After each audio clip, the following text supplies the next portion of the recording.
Happy Sunday, everybody. Happy Sunday, everybody. It's Sunday. What are you doing? What's up? How y'all doing? Okay, it's been a minute since I posted one of my little 10-minute videos, mainly because I only get like 300 views and stuff, and that's making me seem like I'm kind of boring, and nobody wants to hear what I have to say. But I say it anyway. It's going to help somebody.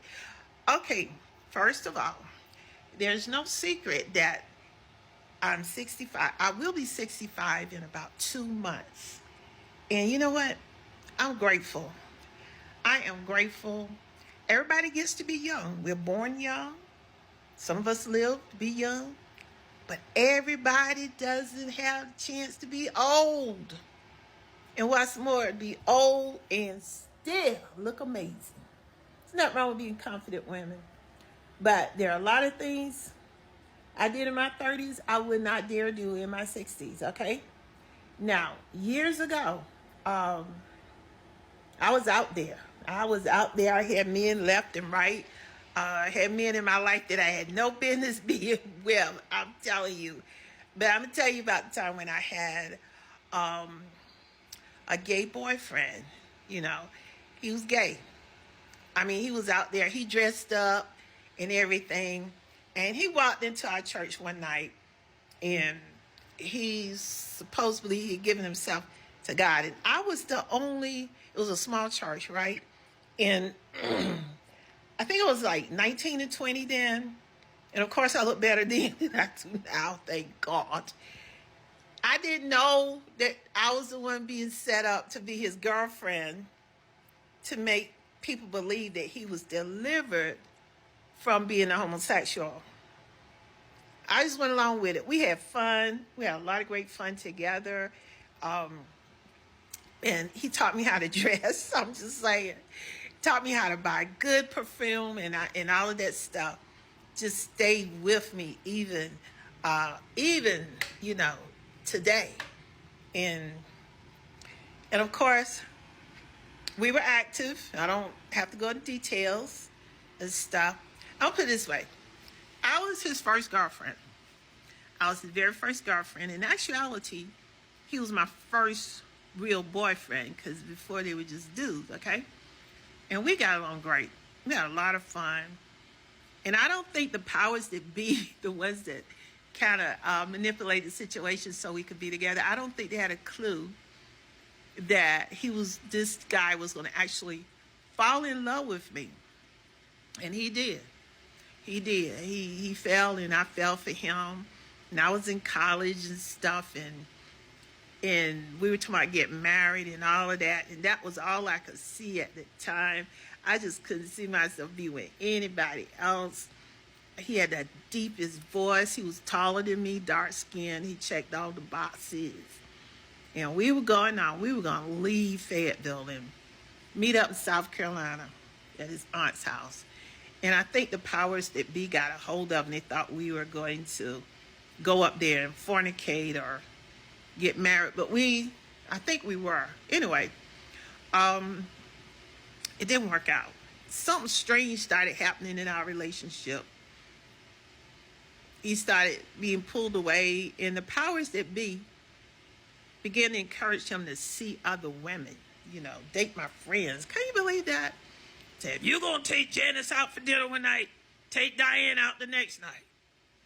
Because I guess the powers that be decided we were really into each other. We really loved each other and cared about each other. And we were a couple. They didn't expect that. I was just supposed to be the beard, okay?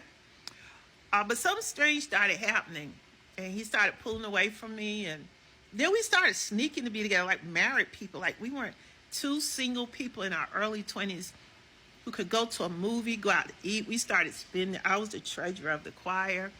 And we would spend that money to go out to eat, slip out to eat. He would come on campus, and we would walk from Murchison Road to Bragg Boulevard, because we didn't want anybody to know that we were courting. But they knew it, because we had broken up. We weren't supposed to be together anymore because we were getting too flashy.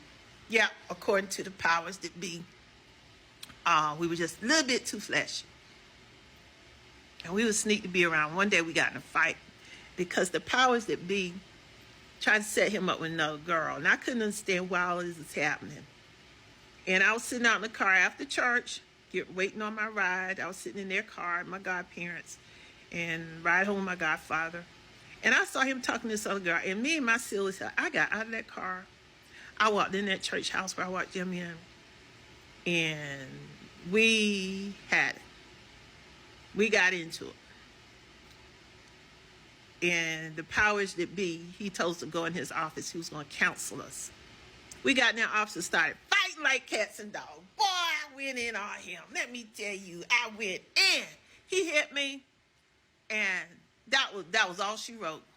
Because I was raised, you don't let a man hit you. And plus, I was raised in the country. I had a lot of brothers and sisters. I knew how to fight. And I took these praying hands off the powers that be's desk, and I flung them at that man's head. And it fell all to pieces. And you know the powers that be thought it was funny? Because we were fighting all on the floor and everything.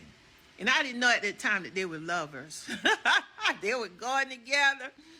He had seduced my boyfriend, got him off the street, tried to dress him up like he was saved, man of God and all that. Put me out there. So, yeah, he has a girlfriend. He likes girls now. And in the background, he seduced him. And how do I know? My boyfriend told me years later. And the powers that be, he was so glad that we had went through that. I was so upset. I caught a cab home that night, and I had nobody to comfort me or anything. They had me up there like they were casting the devil out of me, but they were going to send him on to run a revival. And I went home, and my arm bruised up and everything. And I didn't dare tell my mama or my brothers and stuff, because I knew I had one brother. My youngest brother was a hothead, and he would have went to Fayetteville on his 18-wheeler truck, and it would have been all she wrote. I don't know why I stayed in that church, but I did. I guess because that spell was on me. That's how I could teach y'all about these spells and stuff. But we had broken up, and we stopped talking. And he had other girlfriends and stuff, but he would always try to slip and talk to me and everything. But the powers that be said we need to stay apart. And I realized later, that they were lovers, and he didn't want him to get too close to me and actually have a girlfriend. Not that being a girlfriend could cure him or anything. I didn't believe in all that stuff. And that's what happened with my gay boyfriend. And he eventually died of AIDS. We had been around each other for like 10 years. I ended up getting married, I thank God. Unfortunately, my heart goes out to everyone who's suffering from HIV and AIDS. It's not a pretty sight. But I didn't find out he was dead until months later. And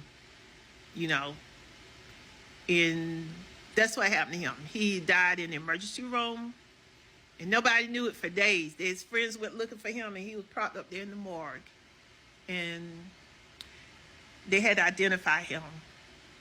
Nobody called me then. They would call me for everything else. They didn't call me, tell me about it. But I was married anyway, and I found out months later.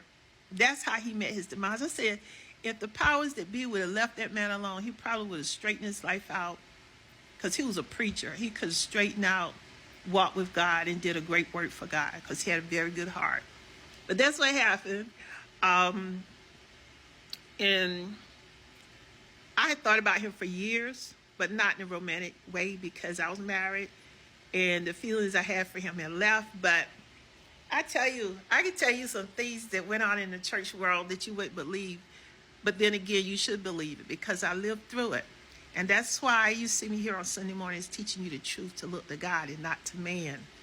Because man will fool you and deceive you, and a lot of things going on that you don't want to know about.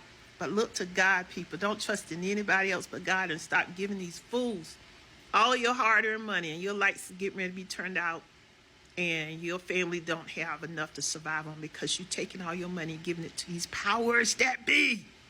All right? So that was my story time for today.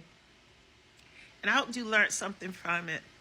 And you young guys that be trying to hit up on me in my inbox, it ain't gonna happen. I already raised 2 sons. I'm not about to be, I don't be hooking up with these young men, young enough to be my children. I don't do that. I'm a pastor now, and I have stories to tell. I don't want to add any more to it, any more troubles to what I've already been through in life.